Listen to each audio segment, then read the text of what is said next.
Alors je vais souvent à la Cinémathèque, Bercy, qui est pas très loin de chez moi d'ailleurs, pas très loin de la Bibliothèque nationale surtout. Et il suffit de traverser la Seine par la passerelle Simone de Beauvoir pour aller de la Bibliothèque nationale à la Cinémathèque française. Et je remarque que dans la salle, il y a très peu de noirs. Et vous savez que je travaille beaucoup sur cette question de la reconnaissance faciale. Euh, c'est un sujet délicat. Enfin, on peut en parler quand même de manière relativement objective et neutre, mais les visages parlent. Les visages parlent, et on arrive à les faire parler quand on regarde un visage, et notamment au cinéma. Parce qu'au cinéma, on voit les visages de très très près. Beaucoup plus qu'au théâtre. Et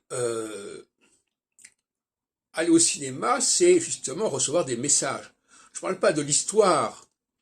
L'autre jour, je parlais des comédiens, je disais que les comédiens ils ne changeaient pas et qu'ils sont porteurs eux-mêmes d'un message par-delà le scénario ou le film dans lequel ils jouent. Et donc je note que, alors c'est une hypothèse à vérifier, je note que les Noirs ne sont pas très attirés par le cinéma occidental, le cinéma franco-américain, parce que justement, ils ne savent pas déchiffrer les visages. Tout comme nous, on ne sait pas déchiffrer leurs visages. Il y a une indéchiffrabilité réciproque à ce niveau-là. Alors évidemment, on peut dire qu'on parle. Alors la parole ne pose pas de problème. Au niveau de la parole, la francophonie inclut aussi bien les noirs que les blancs. Mais au niveau des visages, il n'en est pas de même. Et le cinéma est certes quelque chose qui est parlant aujourd'hui depuis 1930, mais c'est quand même d'abord les visages, avant et après l'invention du cinéma parlant, justement.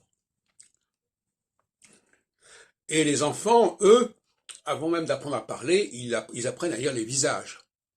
Ils apprennent notamment à distinguer les hommes et les femmes, ce qui est dire un mystère qui n'a jamais été résolu.